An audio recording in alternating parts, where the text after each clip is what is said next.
ఇవాళ ఇది చెయ్యవద్దు అంటే ఒక్కొక్కడు ఎంత చెయ్యకుండా జాగ్రత్త పడతాడంటే ఏకాదశి నాడు నిత్యలోపవాసం అంటే అసలు నీళ్లు కూడా ముట్టుకోకుండా ఒకడు చేస్తాడు. అంత చేయలేండి కొంచెం పాలు తాగి పళ్ళు తింటానని ఒకడు చేస్తాడు. ఒకడు అన్నీ తినేసి ఇంకో గంట తర్వాత కూడా తినడానికి పాలలో రొట్టె నానబెట్టుకుంటాడు. ఎవడిష్టం వాడి.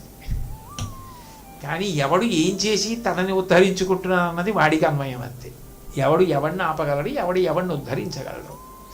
ఆయన చెప్పిన ఉపమానమే. అది చెప్పింది ఎందుకు అవతల వారి మనసులోకి వెళ్ళటం లేదు అంటే ఆయన ఒక మాట చెప్పారు. నిమ్ముకున్న అగ్గిపుల్లలను ఉంటాయి. నిమ్ముకున్న అగ్గిపుల్లలు అంటే మీరు అగ్గిపుల్లల్ని తీసుకెళ్ళి పొరపాటున ఏదైనా బాగా చమాయింపున్న పళ్ళెం అంటే తడున్న పళ్ళెంలో పెట్టేసి ఆ అగ్గిపుల్లోటి తీసి ఇంకా అగ్గిపెట్టికేసి కొట్టడం మొదలెట్టారు అనుకోండి, అది అగ్గిపుల్లే, ఇది అగ్గిపెట్టే, వెలుగుతుందా? సరికదా అగ్గిపెట్టి అగ్గిపుల్ల వెలగడానికి ఉపయోగపడవలసిన కాగితం కూడా చిరిగిపోతుంది, వెలిగించేది కూడా పడైపోతుంది తప్ప వెలగవలసింది వెలగదు. ఎందుకు వెలగలేదంటే దానికి నిమ్ముకుంది, దాని నిండా నీళ్ళే, పైకి అగ్గిపుల్లే, తడిసిపోయింది, అదేమంటుకుంటుంది? వాడికి నిలువెత్తున ఇంకా రాగద్వేషాలే, ఇంకా వాడేం వెలుగుతాడు? అందుకని అది నిమ్ముకున్న అగ్గిపుల్ల.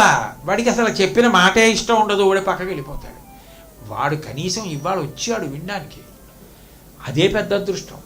వెళ్ళిపోతే వెళ్ళిపోయాడు, ఇవాళ వచ్చాడు కాబట్టి అప్పటికో వస్తాడు, వింటాడని గుర్తు. కాబట్టి అక్కడ వరకు అదృష్టం అనేవారు, ఎక్కడా విమర్శించేవారు కాదు, ఎక్కడా తక్కువ చేసేవారు కాదు. కాబట్టి నిమ్ముకున్న అగ్గిపుల్లగా ఉండకు. మరీ నిమ్ముకున్న అగ్గిపుల్లగా ఉంటే అగ్గిపెట్టి పాడైపోతుంది, నువ్వు పుల్ల విరిగిపోతుంది, అవతల పారేస్తారు తప్ప దీపం వెలిగించడానికి పనికి రాకుండా పోతావు. నీకు నిమ్ము లేకపోతే దీపం వెలిగించడానికి పనికి వచ్చిన అగ్గిపుల్ల అవుతావు. కాబట్టి నీలో నిమ్ము లేకుండా చూసుకోవడం అంటే అగ్గిపుల్ల చూసుకోగలదా? అర్థం ఏమిటంటే నీలో నిమ్ము లేకుండా నువ్వు చూసుకో అంటే కనీసం మంచి మాట వినడానికి కూడా తీరుబడలేనంత దరిద్రంగా మాత్రం బతికేకు. మిగిలిన వాటన్నింటికన్నా ఇదే చాలా ప్రధానమని గుర్తెట్టుకో.